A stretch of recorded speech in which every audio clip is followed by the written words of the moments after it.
Okay, I will now call to order the meeting of the Committee of the Whole and ask the clerk to call the roll.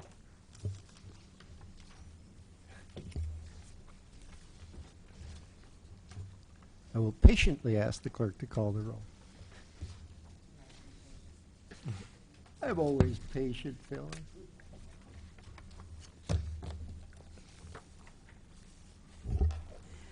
Mr. Ammons, Mr. Brown, Here. Mr. Jacobson, Here. Mr. Madigan, Here. Miss Marlin, Here. Mr. Roberts, Here. Mr. Smythe, Here. Mayor Pressing. Here. I would be happy to entertain a motion to approve the minutes of the previous meeting, if that's appropriate. So moved. Second. Will that fail for a lack of a second? Are there any discussion, corrections, amendments to the minutes?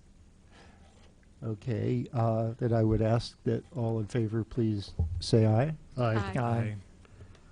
Any negative? Okay, ayes have it. Does anybody have any additions to the agenda to propose? I believe we have a deletion. The presentation is off. Yes, I understand that, so we'll get to that in a moment. Okay, the next item is public input. Now, I do have a card for Pastor Johnson, but I believe that she really wished to address the hearing, and she did so. In fact, I have two cards for Pastor Johnson. And then the next card. Hmm? Her daughter is Angelica. Oh, I'm sorry. There's Angel and Angelica. All of them wanted to address the other issue, and they had to go to another meeting. Oh, okay. The daughter-in-law, too. Oh, okay. Yes. So this was a different meeting. This had to do with the youth center. So I hope that she will come back at a future meeting and address us about that. But all of it, yeah, was kind of related to that tip. Right. Okay. They filled out the wrong card. Okay. Okay. And then I have a card from Karen Coder. Am I reading the name correctly? Ken Carter. Carter. Karen Carter. But Ms. Carter is also not here? She's with, Had to leave. Okay. And then Reverend Dr. Evelyn and Bishop King James Underwood do not choose to address the committee, but want to put on record that they continue to be concerned about the Dr. Ellis subdivision sewer problem, and it is so noted in the public record.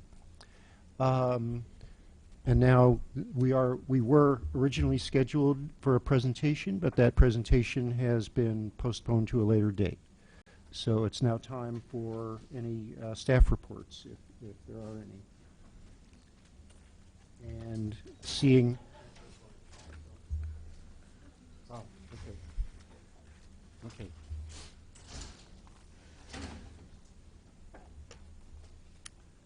Mr. Boyd. Good evening. I'm going to go over the business and development report for the month of June.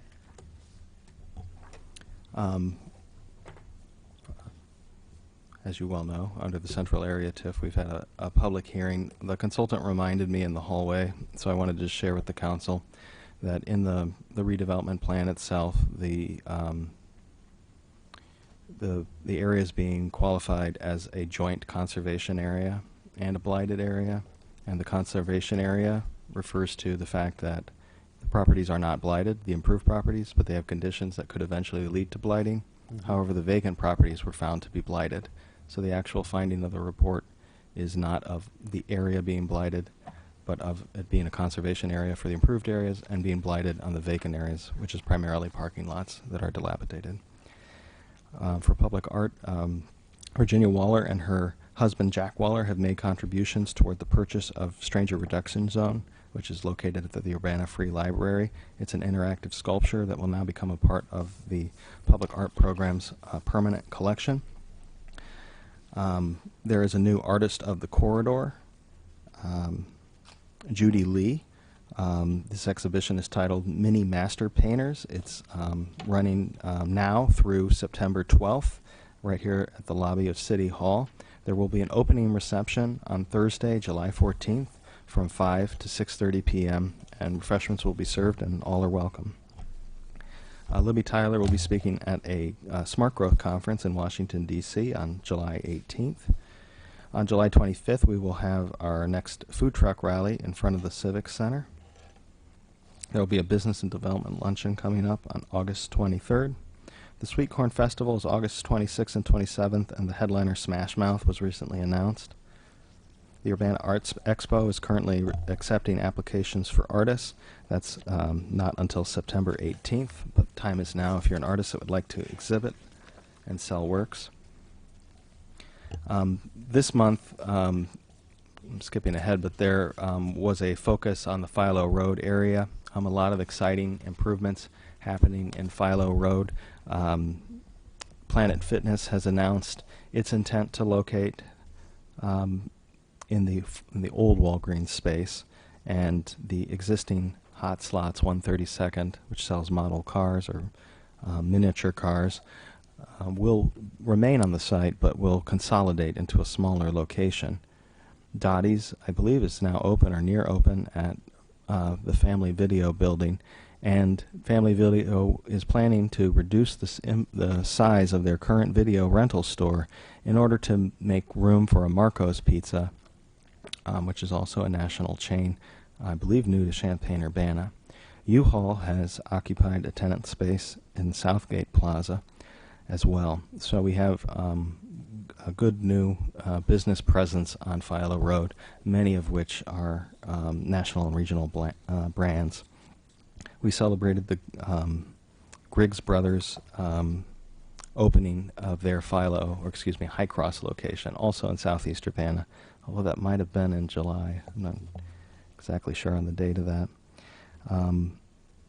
Other major updates: the 25 O'Clock Brewery has submitted plans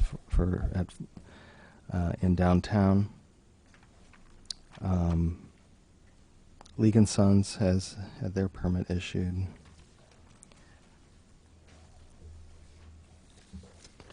And I think those are the main. Meyer Curbside Pickup has completed their addition at the Meyer in Southeast Urbana. We have modified the graphs in the square foot added section of the report to try to hone in more on the performance of Think Urbana.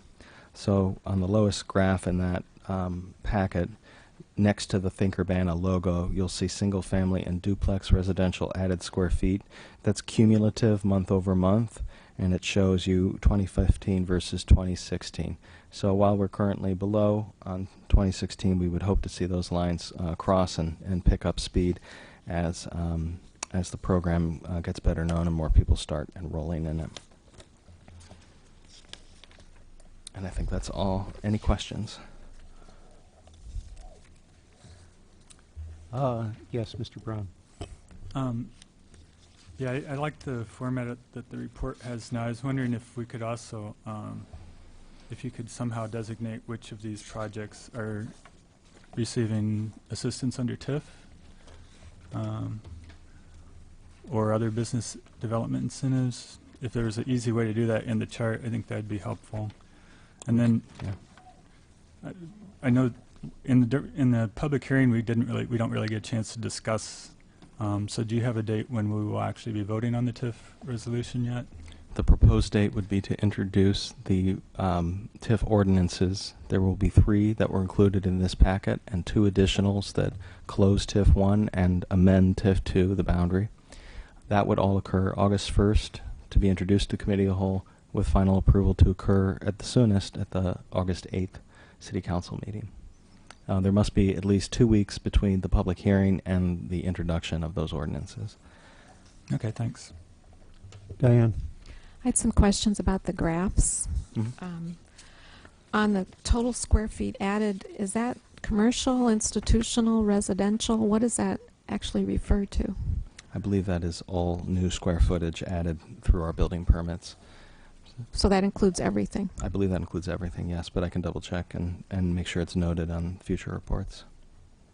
It'd be nice to have an indication, I don't know if it's possible, what contributes to that growth, or maybe even separate it out by different sector. The other question I had was regarding the decrease between 2016 compared to 2015 in single-family and duplex residential square feet. When you see trends like this, do we have something in place to try to determine why this is happening? This is the first time we've produced this particular graph, and we also thought it illustrated the data more coherently than we had shown in the past. And I too noticed that trend and wondered what was causing it, but we haven't been able to research it to that point to figure that out yet. But we will continue to conclude this report, this particular graph, and discuss it. Oh, yes, Mayor Pressing. Is 2016 a calendar year? Is that why it's down, because we're not finished with it? I think the issue is that you're seeing a snapshot of 5 months, which can be variable. This is also the time at which the permits were issued, not necessarily the time that the project was completed or anything like that. If we include a full year's worth of data, you would see, a more stark trend that might be more telling of what's going on. Well, I guess my question is, do we have a process then for figuring out why these things are happening, or for getting to the reasons behind this?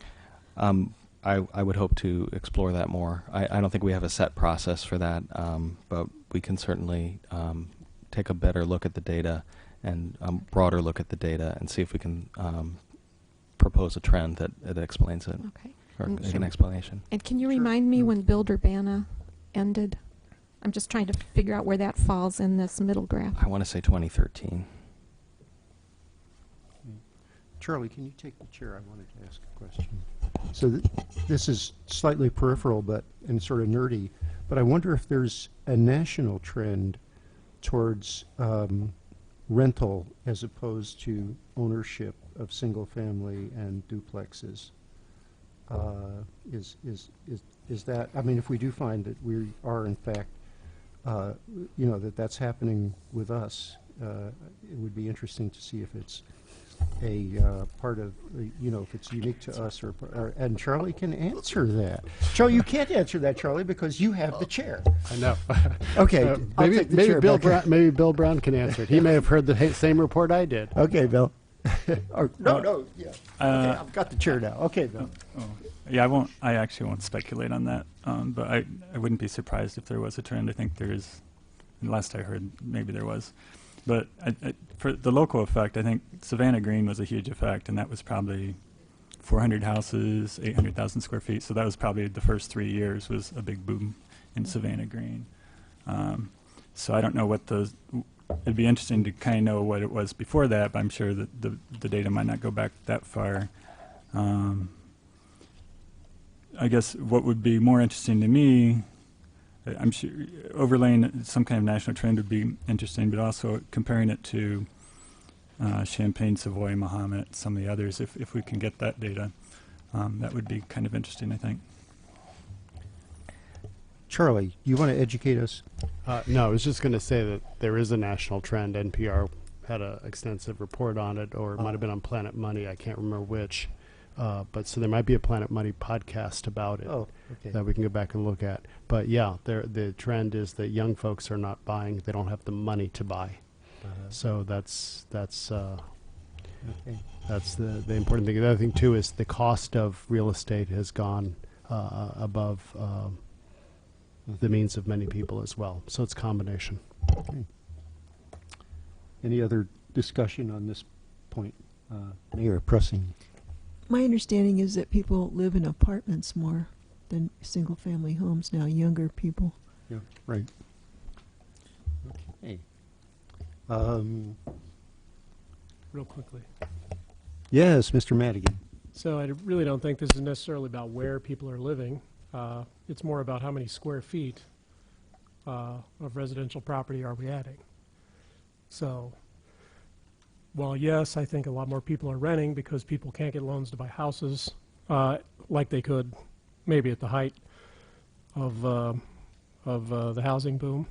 To me, this is more about how many people are choosing to live in Urbana. So whether they're renting or whether they're buying, that's what I believe this is showing is added residential square footage, correct? Single family. That's correct. Only Other from than multi-unit. Urbana building permits. Other so than multi-unit, though. But yeah. That's correct. And But a lot of the- duplexes are rentals as well. Yes, that's and true. single family. Yeah. All right. Okay. Yes, Libby.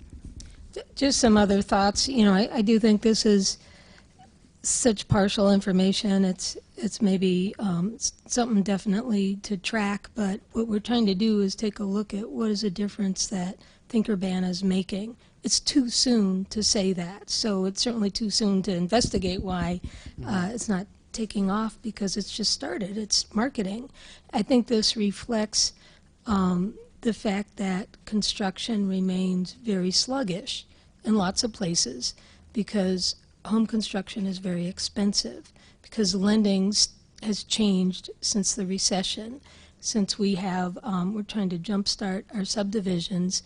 I think it's revealing to look at the realtors' reports, which are usually included in our economic development reports, which show that people are buying more homes in Urbana, and our percent increases of sales have outstripped in many months other neighboring communities.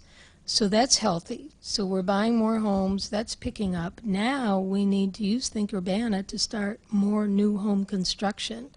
And our good developers who are committed are just beginning their marketing efforts and their efforts to set the prices right so people will come in and build, spread the word.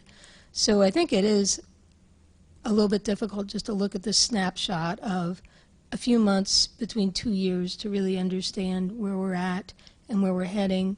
It's another piece of data, but I think that hopefully a year from now we'll see palpable change from Think Urbana.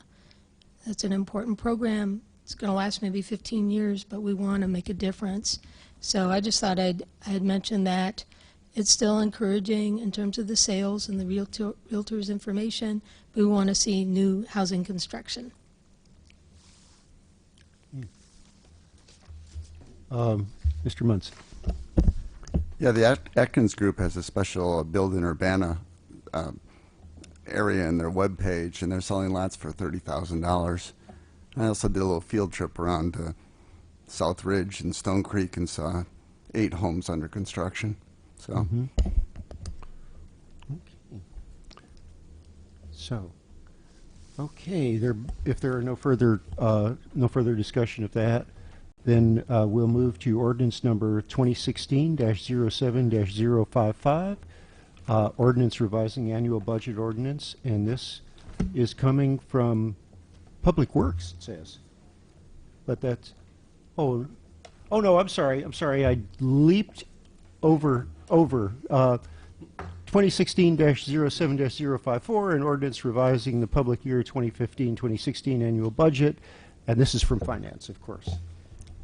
Yes. So this is a revision to the fiscal year that ended on June 30th. And the reason for this is that there were a couple of errors in the end-of-year estimates that were carried over into the amendment that you approved on June 6th, and they were significant enough that it was necessary to correct them. This was really it was a technical error on my part. When we established the baseline budget, we have to do that manually. We can't roll the information over, and so it was really a couple of data entry errors. So this would increase our expenditure budget in FY16 for purchase of concrete, and also in the home recycling fund for the multifamily recycling contract.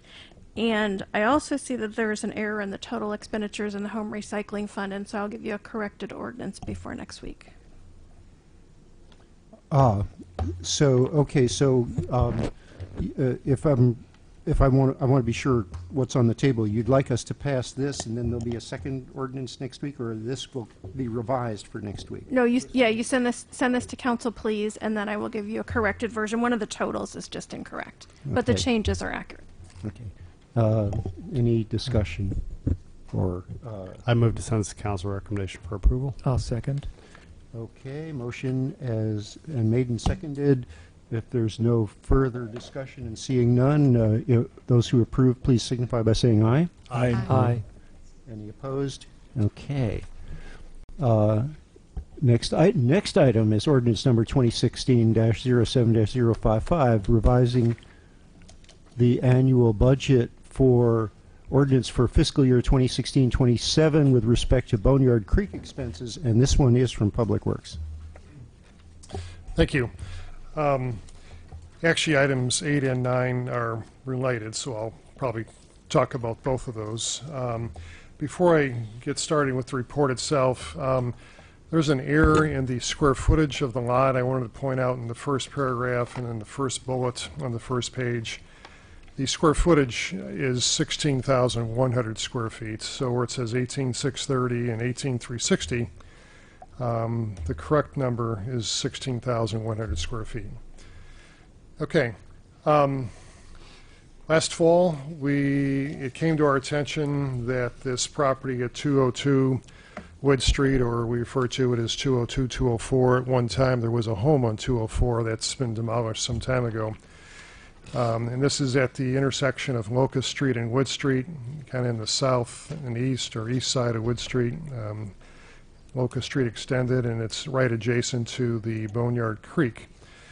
And this area, what caught our attention mostly was this is right in the middle of what we would call Segment 1 and Segment 2 of the Boneyard Creek Master Plan, the master plan that was done several years ago that resulted ultimately in the Segment 3 improvements between Griggs and Broadway.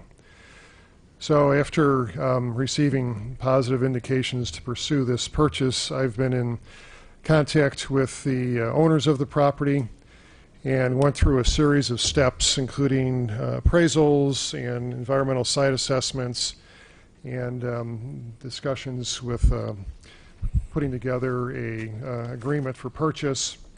It took a lot of time, but tonight I have the final details, which are summarized in this memo. Basically, we're looking to purchase this property at 202 is the recommendation for a purchase price of $80,000.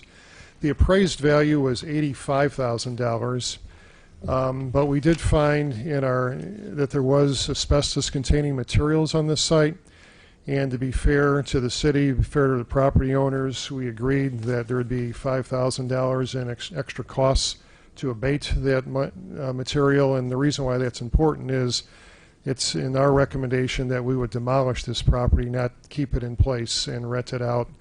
And quite frankly, it would need a lot of work if we were to realistically rent it out. So it wasn't our intent to rent the property.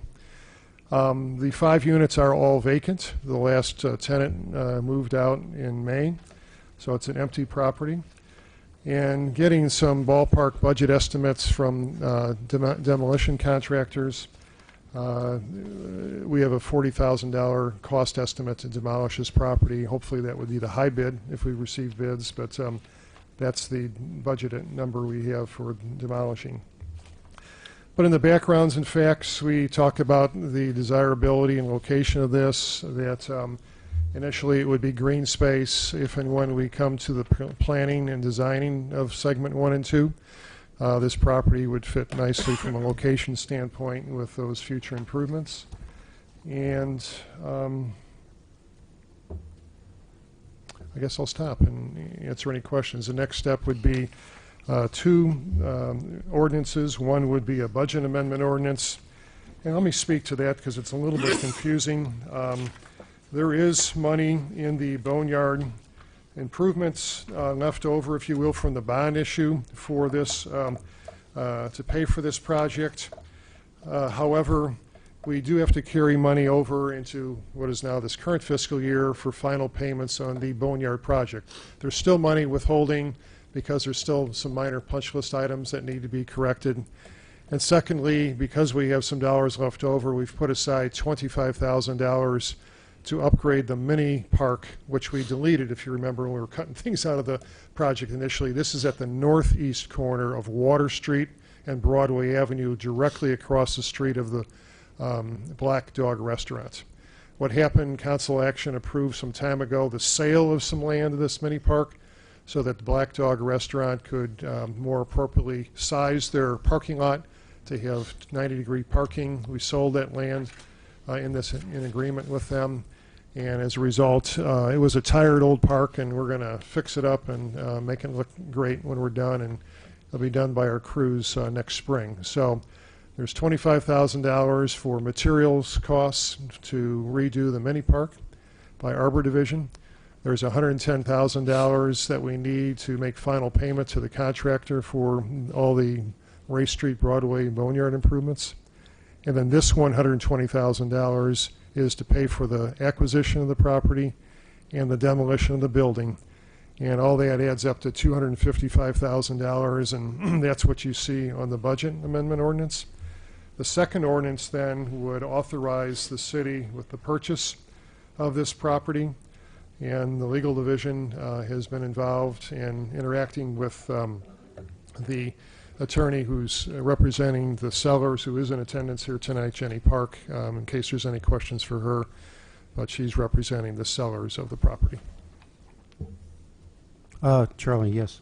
You almost answered all of my question on this, and so the remaining one is, I didn't quite catch it. You said all of this money is in the leftover the bond issue? It's in the TIF fund. It's TIF funds now, TIF which funds. we were talking about tonight to some degree. TIF 2, okay, bond money, and there's unspent money in that fund, and that's basically we're rebudgeting, if you will. Is that the right term, Elizabeth?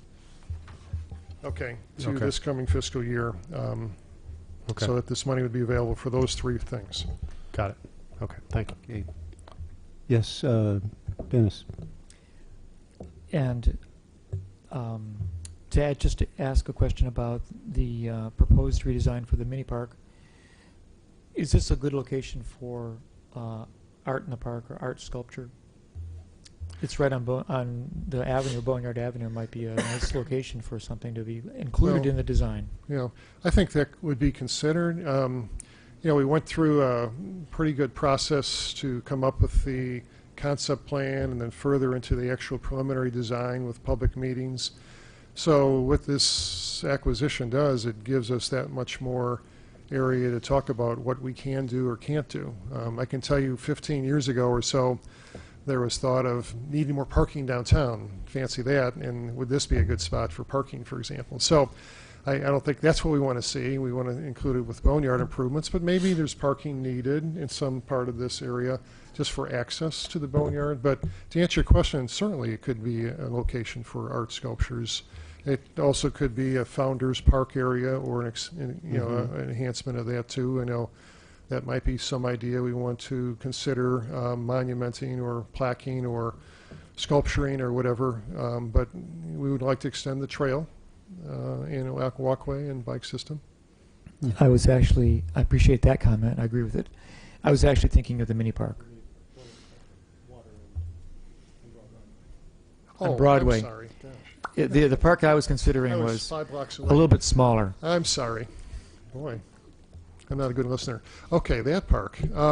Is that, yes, that could be an area for a sculpture. Yes, the northeast corner of Griggs and Broadway.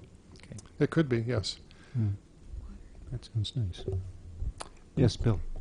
You mentioned that it was left over from the bond sales. When we sold the bonds, that just went into TIF 2, is that right? Correct, and it's funded. The debt service comes from the TIF 2 revenues, yes.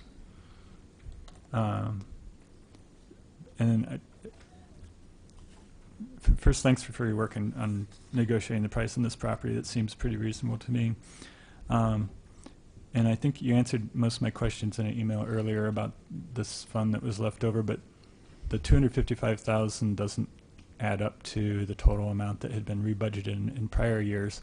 So is there, I think there's still $1 million or $1.2 million in TIF 2 as far as fund balance goes, but is some of that actually designated still for the Boneyard redevelopment project?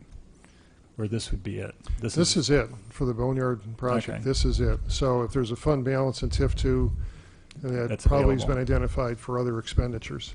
Okay. So, thanks. because the central TIF is created in part by carving out portions of TIF 2. So actually this map is handy. It's not a complete picture, but you can see that the yellow boundary of the central TIF includes portions of the blue area, which is currently in TIF 2. As a result, when we amend the boundary of TIF 2, it will no longer overlap, and those properties will no longer contribute increment. Because the Boneyard bonds are close to $1 million a year, that's what the payment that TIF 2 is making each year annually, I think to about 2020, maybe 2011 or 2021, shortly before the termination of TIF 2 in 2022. We will require that fund balance because over time that fund balance will be needed to pay back the debt obligation that was required for the Boneyard. So it's not money left over from the issuance of the bond, but it's a fund balance that will be required to make sure we pay back the bond. If TIF 2 performs better in EAV growth than what we've recently projected, then we may be able to surplus back that funding. Yes, Mr. Madigan. Just a quick, I'm sure simple question. So does the demolition cost also, does that include then the leveling and the seeding of the? Yes. Okay, so That's it'll what we be would do, level it and seed it. demolition and grass. includes returning it to green space? Yes. All right. I was just curious if there was an additional expenditure for that. So it's all included. Right. Dennis. Well, I was going to make a motion. If there's no other comments, I move that ordinance number 2016-07-055, revising the annual budget ordinance for fiscal year 2016 to 17 concerning the Boneyard Creek expenses, be sent forward to the City Council with approval. Second. Okay. Did I sense that you wanted to also say something? Or? No, I was going to make the motion too. Oh, okay. So if there's no further discussion, would all those in favor signify by saying aye? Aye. Aye. Any opposed? Okay, that carries. And now, we've also already had presentation of the next item, so. So I will move ordinance number 2016-756, an ordinance authorizing the purchase of certain real estate at 202 and 204 North Wood Street to council with a recommendation for approval. Second. Okay, if there's no further discussion, in favor, please signify by saying aye. Aye. Aye. Any opposed? Okay, ayes have it. Now we'll move to Resolution 2016-07-047R, a resolution approving property tax rebates for a certain property within the Behringer Commons subdivision, 2809 East Clarion Road, Community Development. Okay. You'll remember it was just about a year ago that the council approved a economic development agreement to pick up the tax rebate program for Behringer Commons since a previous annexation agreement had expired. And these were all pursuant to a court order many years ago. Also, in September 2015, there was a second resolution which added a handful of properties that were not covered under the economic incentive agreement, which was with the developer. And recently, it's come to our attention that there is an additional property that should have been included in that second resolution. This is at 2809 East Clarion. It's owned by Mr. Kenton McHenry and built upon the property in 2012, and it would be eligible for the tax rebates, but had not been included in the prior resolution.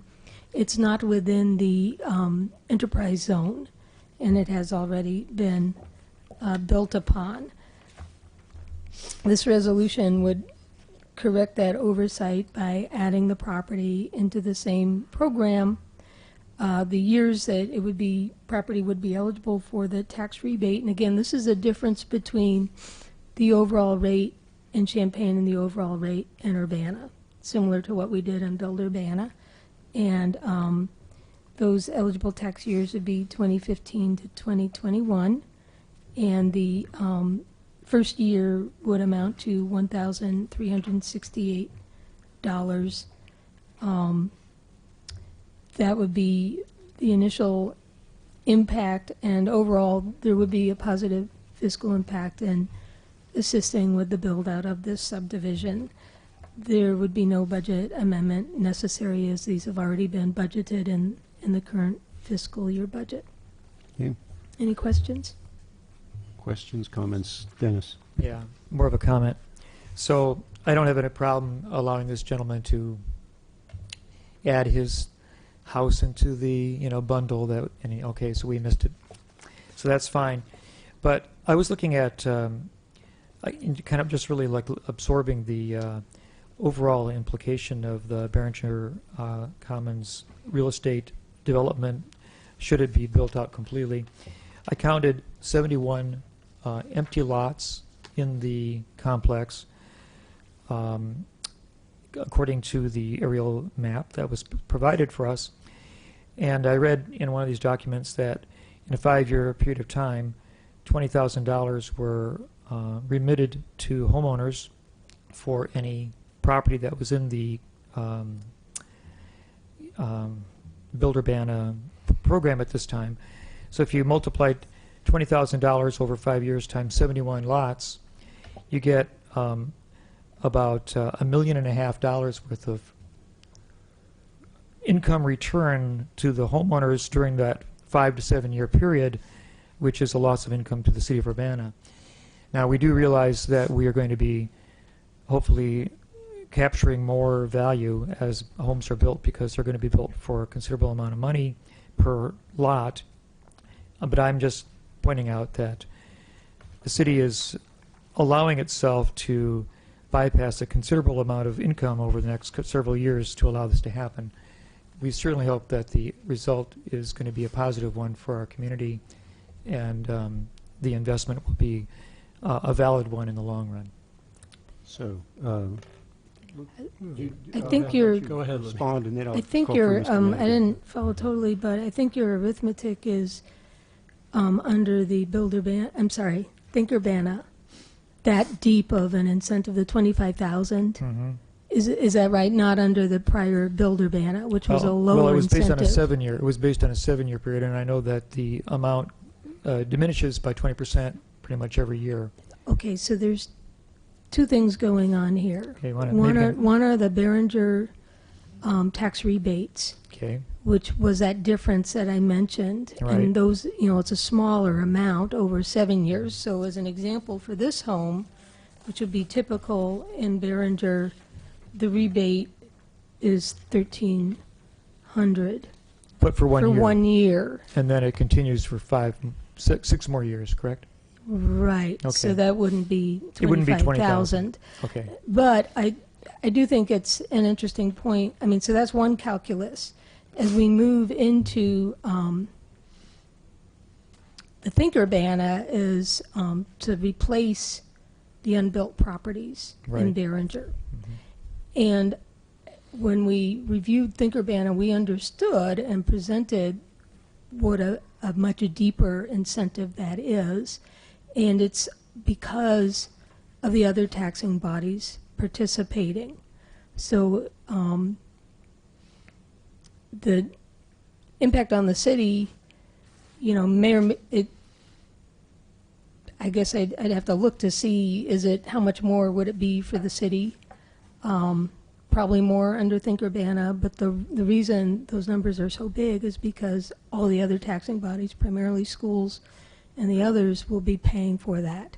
So it's a good observation. It's just there's different entities paying for that incentive, but we are very interested in the long-term tax benefit of these properties being built on rather than remaining vacant. There's been a lot of investment made by the public in developing these areas by the developer. It's time to get the homes on there. So we're offering that step down where you get the big incentive the first year, then it goes down 80, 40, 20. This particular lot that we're talking about, the home that we're talking about tonight, it would just be that smaller Behringer rebate. Okay, well, thanks for the Okay. clarification. No, Mr. Madigan, I think, has had his questions answered and issues addressed. But Mr. Smythe, perhaps not. I'm just ready to move this to council with the recommendation for approval. Second. Okay, if there's no further discussion or questions, all in favor, please signify by saying aye. Aye. Opposed? Ayes have it, and I declare this meeting adjourned.